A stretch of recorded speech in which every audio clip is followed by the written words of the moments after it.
क्या वेस्ट बंगाल में history create होने जा रहा है? जो सिचुएशन बना है, जो ट्रेंड में जो है, जो सोशल मीडिया पर दिखाई दिया जा रहा है, उससे यही लगता है कि वहाँ पर बड़ा उलटफेर होने वाला और होने जा रहा है। इस वीडियो में हम कवर करेंगे स्पेशली टीएमसी और बीजेपी को, जो इसमें जो विनिंग फैक्टर और लूजिंग फैक्टर, इसमें 4 से 5 कारण जानेंगे। पहले हम इसमें जान लेते हैं जो इसके बैकग्राउंड में क्या चल रहा है। तो अभी जो बंगाल में जो आज फाइनल रिजल्ट 4 मई को जो फाइनल रिजल्ट आने वाला है, ये विधानसभा के चुनाव है। इस चुनाव में टोटल सीट है 294, बहुमत के लिए चाहिए 148 सीट। जो पार्टियाँ 148 सीट ले आएगा वहाँ को उसको सरकार बन जाएगा। और जो आपको पता है कि जो इस चुनाव में जो टीएमसी और बीजेपी ने अपना अपना आइडियोलॉजी, अपना अपना नैरेटिव सेट किया, आरोप प्रति आरोप लगाया। बीजेपी ने टीएमसी पर लगाया, टीएमसी ने बीजेपी पर लगाया, बहुत सारा। और टीएमसी के कार्यकर्ता और बीजेपी के कार्यकर्ता के साथ कई जगहों पर मुठभेड़ भी हुआ। और टीएमसी का, स्पेशली टीएमसी का आरोप था बीजेपी पर कि इतना फोर्स क्यों, 2,40,000 फोर्स वहाँ पर तैनात किया था। बीजेपी का कहना तो वहाँ पर बहुत दंगा होता है, कुछ बॉर्डर सिक्योरिटी के कारण से, उसमें कुछ इस तरह के यहाँ पर बैकग्राउंड में। बट एग्जैक्टली आज हुआ क्या और 4 में है, ऑलमोस्ट जितना भी एग्जिट पोल है, जो एग्जिट पोल है 99 पॉइंट जो और एक्सपोर्ट है, सभी यहाँ पर बताई दिया जा रहा है कि बीजेपी अभी जो 4 में जो ये बहुमत पार कर चुका है, स्पेशली बहुमत से भी आगे निकल चुका है।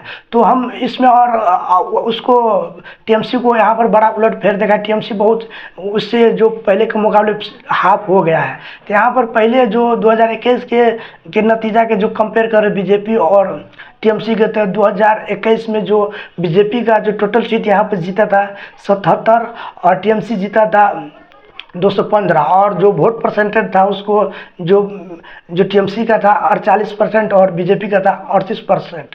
तो इससे जो एग्जैक्टली आज स्पेशली बीजेपी यहाँ पर सरकार बनाने जा रहा है। बीजेपी के जो जितना भी कार्यकर्ता है उसमें जो होता है मिठाई, जो लड्डू और उत्साह और विनिंग का अभी से वहाँ पर जश्न मनाई जा रहा है। तो कुछ इस तरीका के वहाँ पर अभी माहौल बना हुआ है, जो स्पेशली बीजेपी के लोग, टीएमसी वहाँ पर टीएमसी को बड़ा यहाँ पर शक हुआ है। और बीजेपी स्पेशली टीएमसी यहाँ पर कि इतना कैसे हो गया है, उसको कार्यकर्ता में वो पूरा कंसर्न है और चिंतित है कि कैसा ऐसा हो गया। जो वो अपना जो उसमें दाव खेला, तो अपना स्ट्रेटेजी था जो रैली के दौरान जो लगाया था, अपना जो ओपिनियन था, जो अपना जो स्ट्रेटेजी, उस पूरा स्ट्रेटेजी यहाँ पर फेल हो गया। अगर हम यहाँ पर देखें बीजेपी और टीएमसी का विनिंग और लूजिंग फैक्टर, तो आपको पता है कि बीजेपी अभी ऑलमोस्ट जीत ही गया, अपना सरकार बनाने जा रहा है। 4 मार्च है, ऑलमोस्ट सभी एग्जिट पोल ने सभी पर बहुत लीड दिखाई दे रहा है। ऑलमोस्ट आज उसको सरकार बन ही गया है, आप लोगों को पता ही होगा। तो हम आज इसके 1 बाय 1 करके इसके कारण जानते हैं। अगर बीजेपी जीता तो क्यों जीता और टीएमसी हारा तो क्यों हारा। तो सबसे पहला है एंटी इनकम्बेंसी। एंटी इनकम्बेंसी का मतलब होता है जो सरकार बहुत दिनों से वहाँ पे सरकार में होता है, तो वहाँ को जनता नाराज और कुछ बदलाव चाहते हैं। बदलाव वहाँ को जनता के कारण भी होता है। क्यों बदलाव चाहते हैं? उस सरकार प्रति बहुत सारा आरोप भी लगा होता है, छोटा छोटा उसको आरोप होता है, जैसे करप्शन, जो लोकल इशू को न उठाना, वादे पूरा नहीं करना, डेवलपमेंट नहीं करना, तुष्टिकरण, कुछ इस तरीके के बहुत सारा एंटी इनकम्बेंसी संबंधी बहुत सारा जो वो होता है, इशू होता है, उसको सरकार प्रति आरोप लगा होता है, जो बहुत दिनों से सरकार होता है उस पर। इसको फायदा उठाया बीजेपी ने वहाँ पर जो एंटी इनकम्बेंसी था सभी को हाईलाइट किया है। इसको हाईलाइट के जरिए सभी जितना भी करप्शन, स्पेशली करप्शन और जितना भी मैंने बताया, सभी को हाईलाइट किया। इस मुद्दा का पहला जो पॉइंट है एंटी इनकम्बेंसी का, बीजेपी ने हाईलाइट किया। दूसरा जो पॉइंट है कोलराइज को स्पेशली बीजेपी ने यहाँ पर जितना भी हिंदू, कोलराइज का अर्थ होता है जो एक समुदाय के एक कर लेना, छिटपुट इधर उधर नहीं जाने देना। तो बीजेपी ने यहाँ जो स्पेशली हिंदू का कोलराइज कर लिया। कोलराइज जितना भी हिंदू था, तो पहले जो टीएमसी था तो हिंदू को 2 भागों में बांट देता था, एक अपर कास्ट एक लोअर कास्ट, दलित बोलते हैं और बड़ा जाति बोलते हैं, तो उसको बांट देता था। तो वहाँ पर जो दलित है उसको जनसंख्या और परसेंटेज ज़्यादा था, तो वहाँ पर टीएमसी जीतता था। तो इस बार टीएमसी वहाँ पर वो नहीं कर पाया। तो ये फैक्टर है टीएमसी का हारने का उसको एक नहीं कर पाया, और बीजेपी जितना भी जो हिंदू जो मेल फीमेल था दोनों को कोलोराइज कर लिया, और साथ ही साथ बीजेपी को फायदा मिला, जो ट्राइबल्स और आदिवासी था उसको भी वोट मिला, और जो जो दूसरा स्टेट से जो हिंदी बोलते हैं जो उसको भी वहाँ पर उसको भी वोट वहाँ पर स्पेशली बीजेपी को पड़ा।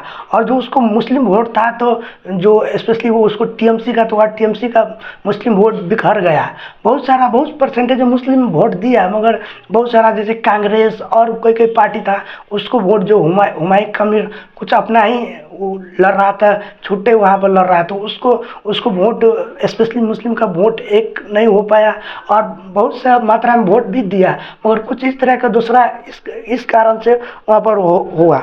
और दूसरा फैक्टर है रोहिंग्या मुस्लिम। सबसे बड़ा यहाँ पर तीसरा पॉइंट जो रोहिंग्या मुस्लिम बॉर्डर इशू के लेकर जो मैक्सिमम बीजेपी इसको फ़ायदा उठाया, वहाँ पर डर और मैक्सिमम कंसर्न और चिंता, और जितना भी स्पेशली हिंदू को वहाँ पर डर, और ट्राइबल आदिवासी को इसमें डर होता है कि यहाँ पर जो बांग्लादेश से जो रोहिंग्या मुस्लिम आता है ये आपको जगह कैप्चर कर लेगा, आपको जो भाग मिल रहा है आपको भाग ये नहीं, इसमें सब जो सरकारी जो योजना में आपको मिल रहा है सब योजना ये खा रहा है। तो ये रोहिंग्या मुस्लिम के मुद्दा बहुत हाईलाइट किया स्पेशली बीजेपी द्वारा, और इनडायरेक्ट रूप से आप देखें तो लॉजिकली इनडायरेक्ट रूप से टीएमसी इसको अब एग्जैक्टली क्या है तो डाटा में आपको, मगर इनडायरेक्ट रूप से देखें तो इसको फायदा कुछ मात्रा में रोहिंग्या मुस्लिम है वहाँ पर।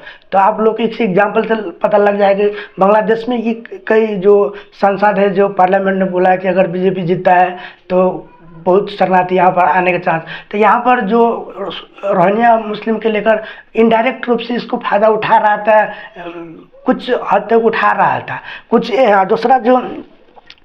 दूसरा फैक्टर है जो सिक्योरिटी इशू, जो मैंने आपको बताया बॉर्डर इशू को लेकर, जो वहाँ पर जो फेंसिंग करना था, जो वहाँ से जो बांग्लादेश से इंडिया में लोग प्रवेश होते हैं, तो वहाँ पर जो सेंट्रल गवर्नमेंट था उसको तो वहाँ पर वो कनेक्शन नहीं मिल रहा था जो सिक्योरिटी के लेकर, तो वो भी मुद्दा था। कुछ इस प्रकार का मैंने मुद्दा था, और जो टीएमसी हारा था कुछ इस तरह का हारा था, और करप्शन का था, और रोहिंग्या मुस्लिम के एक कारण बना उसको हारने का।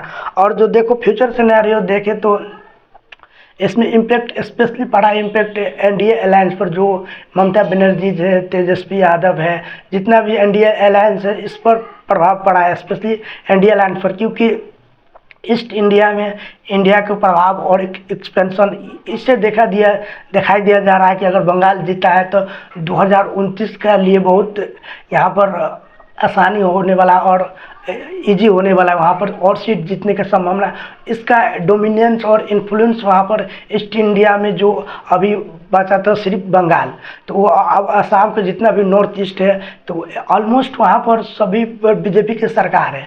तो यहाँ पर जो इम्पैक्ट देखे तो एनडीए सरकार के बहुत बड़ा नुकसान यहाँ पर और इम्पैक्ट दिखाई दिया जा रहा है। जो जितना भी जो एनडीए के सरकार जो टीएमसी था, जो एनडीए के वो गठबंधन अलायंस था, तो यहाँ पर ये देखा जा रहा है, और बीजेपी का फ्यूचर में वो देखा रहा है। फ्यूचर सिनारियो देखे जो बीजेपी और टीएमसी को लेकर, तो टीएमसी का यहाँ पर घाटा जो उसको जो कार्यकर्ता जो उसको इंटरव्यू को जरूर मुझे पता चला है कि उसने बोला है कि अगर जो टीएमसी अब हारी, लगभग ऑलमोस्ट हार गया है, अब टीएमसी पार्टी टूटने का डर है, और मैक्सिमम जो विधायक है और जो लोकसभा के विधायक, जो लोकसभा के सांसद है, और तो ये पार्टी छोड़कर जो करप्शन, आपको पता है कि बीजेपी पर आरोप लगता है ईडी एनआईए और जितना भी सरकारी एजेंसियां है इस पर आरोप लगता है। इसके जरिए जो आरोप लगाता है जो विपक्षी ने, इसके जरिए जो उसको जो विधायक होता है और जो सांसद होता है उसको प्रेशर करके अपना पक्ष में लाता है। तो कुछ इस तरह के फ्यूचर सिनेरियो देखो दोनों पार्टी में, तो पार्टी टूट सकता है, और कुछ उसको जो टीएमसी का है जो बहुत सारा जो विधायक इसमें शामिल हो सकता है। तो कुछ जो मैंने एनालिसिस किया जो विनिंग फैक्टर और लूजिंग फैक्टर, आपको इसमें क्या राय है? अब